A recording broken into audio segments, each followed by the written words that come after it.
Hello and welcome to our training program on blog writing.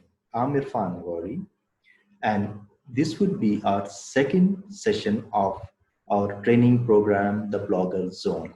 This is an initiative of Citizen Journalism Department of the News Today. In today's session, first we would recapitulate what we had learned in the previous session. So those who have not watched or who have not attended the last session, they can also catch up with us. And after recapitulation, we will learn about the interesting hooks, how to set up, how to establish interesting hooks, how to begin a blog.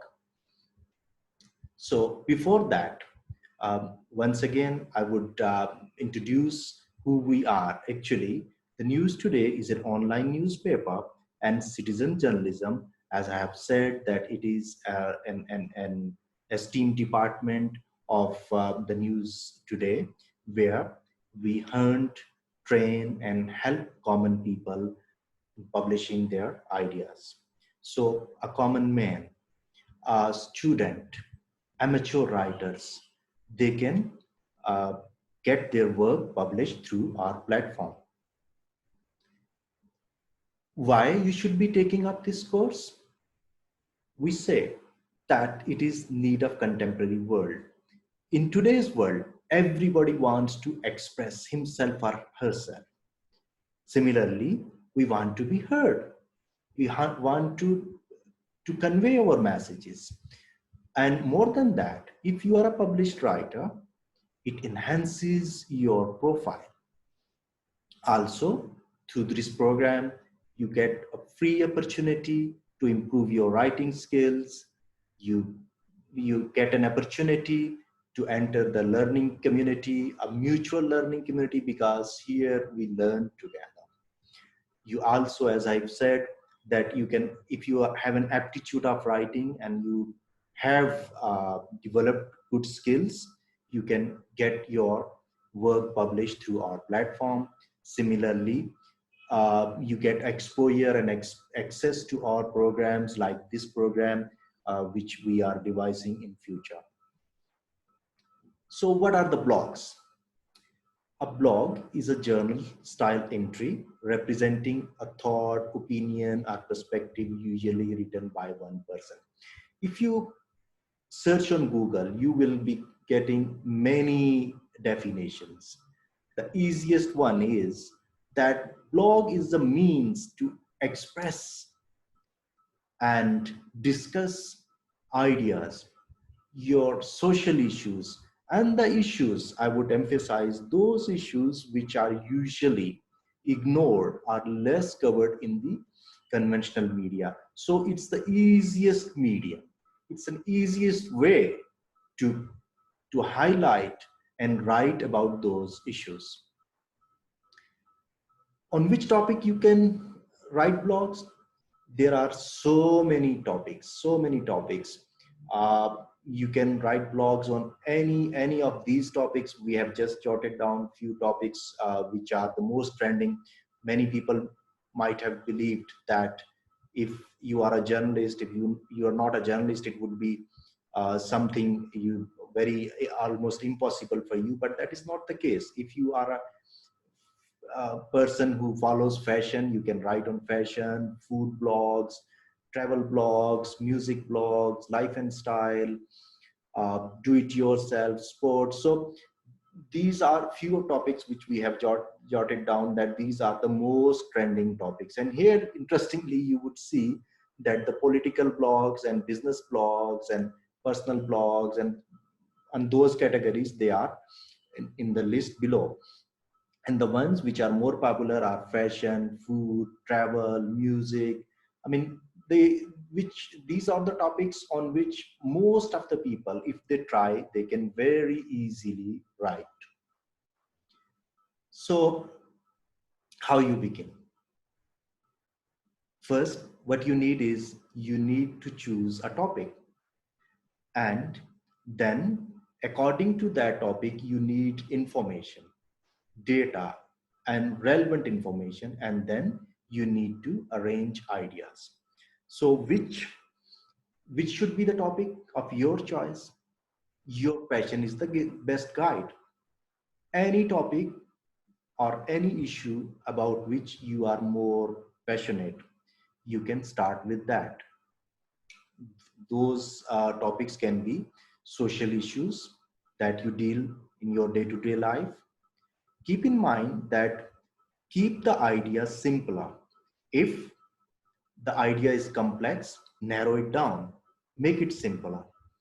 And also try to use the simple language, the colloquial language. I always say that the more simple writing would be more interesting for the readers. So do not go into jargons, rather try to be simple. Simplify your idea and simple words. Once you have chosen your topic, then you need to collect data accordingly. Data means that the relevant information. If that topic is dealing with something where you need statistical data or mathematical data, you would have to collect that. If it is a narrative piece, a persuasive piece, you should have some examples, some facts, and all those ingredients that you would be needing to convey your message. Keep in mind that it is your credibility that should be most important to you, and it is your credibility that establishes your rapport with your readers. That is how you can engage with the readers. So for credibility, make sure and try your best the information you are putting in your blog, it should be as authentic as you can get. Google can be one source. From Google you can get information. You have lots of other sources on social media, uh, many other sources, but again I would emphasize that from whichever source you are getting information, please recheck it, cross check it before, because it is ultimately your credibility that would matter. That should be the most important thing for you, because if your blog is published, once it's published and it's later proven that whatever you have written, it is not based on facts, it would damage your reputation. Google Scholar can be one authentic source, but it depends if you are well versed with that. For beginners, I would not recommend that. Once you have collected data, you had your idea, then you have collected data. Now you have to arrange those ideas, devise your objectives. Your objective should be why you want to write that, what message you want to convey, who are your audience, who are your targeted readers. So devise all those objectives and then apply the you approach. So what is you approach? You approach means that put yourself in reader's shoes and address all the questions. Try to address all the questions which can come in a reader's mind. For that, in journalism, we apply a technique called 5 W's 1 H. This is 5 W's mean who, what, when, where, why, and how.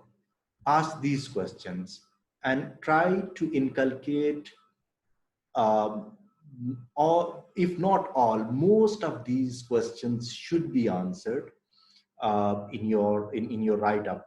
The more answers you have, that would mean that the reader would be getting a clear message or a clear point of view which you want to describe in your write-up. So pre-writing organizers, they are also helpful. You can get help from them. These are few examples. You choose, I mean, you have a topic, then uh, the reasons why that happened, when happened, I mean, it's the facts and examples you can give here. Similarly, here it's a different organizer where the setting, then where, when, who are the characters, uh, what was the issue, then the events, so outcome. So this is how. And there is another example here, your main idea, then you have the facts, you have examples, you have event, what was the event, the reason. So all these information you can jot down. For the beginners, you can write them down on separate sheets, and then you would be compiling your, before you compile your blogs. This was the recapitulation of the previous session. That was our introductory session to the blogs. Now we will be covering how to establish attractive hooks. So what are the hooks? Actually, hooks are the beginning text of your write-up.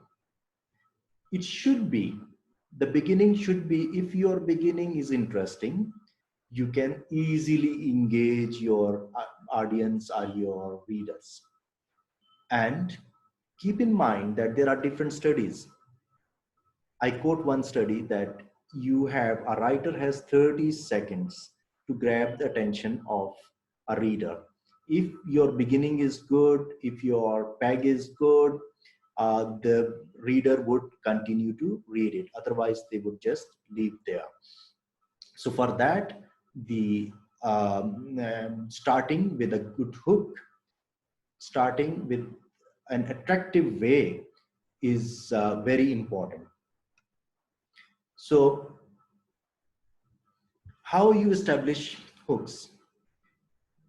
Hooks can be difficult to generate if you are not sure about your text.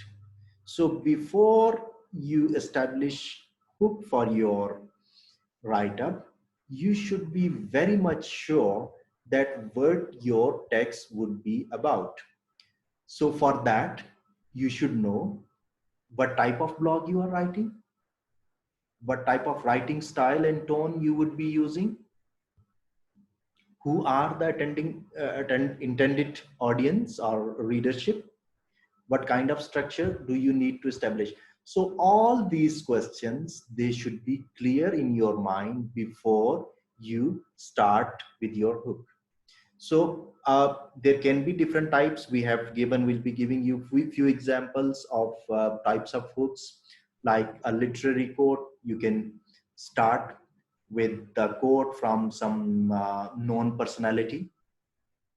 We have given you an example here that this is one example is from saying from Confucius. Another is Thomas A. Edison. This is a very interesting way to create a hook. Like in this case, we have an example that if you have some blog about fashion or beauty or something, you can start with this, the quote like this. So there you can get so many quotes. So this is one way that you start your blog with some quote from a known personality or from an influential person. Similarly, you can start with some anecdote, a humorous incident, narrating that. But that doesn't mean that your whole blog would be a funny piece of writing. You can gradually, once you start with that, and then you grab the attention, and gradually you can come to your topic. Similarly, this is another very interesting way that you pose a question from your readers and ask your readers a question. But those questions should not be the close-ended questions. They should be open-ended questions. The answer should not be yes or no. The examples are like, what would you do if you could play God for a day? That's exact what the leaders of tiny island nation of Guam tried to answer. That's a question. Uh, have you ever wondered whether Hamlet still loved his mother. So these are few examples that you pose a question and you grab attention of your reader, and then you start your write-up. Set a scene. This is another very interesting way, and most of us, we love the visual cues. And this is very interesting way that you create, you describe a scene, or you can, a whole incident in a way, or some particular feature of a person or a character, and you try to immerse, you try that the readers get immersed into your writing. Like we have given few examples, two examples here. The day of his birth began with panic striking at our door. Deciding to attend the university, a private one, was one of the most difficult decisions. This is how uh, you make some visual images in your reader's mind, and then you continue with your writing. Similarly, this is another way that you include some interesting fact or definition. This is and something which is not known to the people. Like in this case, we have given an example. Uh, Pakistan is our most philanthropic nation. If a reader who is from another country, not from Pakistan, for them might be the impression of Pakistan might be something different. But in fact, this is something which is very sort of special about our Pakistanis. Similarly, then other example we have given, amiable is the best way to describe Elizabeth's personality. She was friendly and caring. Uh, so there can be many other ways where you can start with your by writing some interesting fact or some definition, and then you hook your readers with that.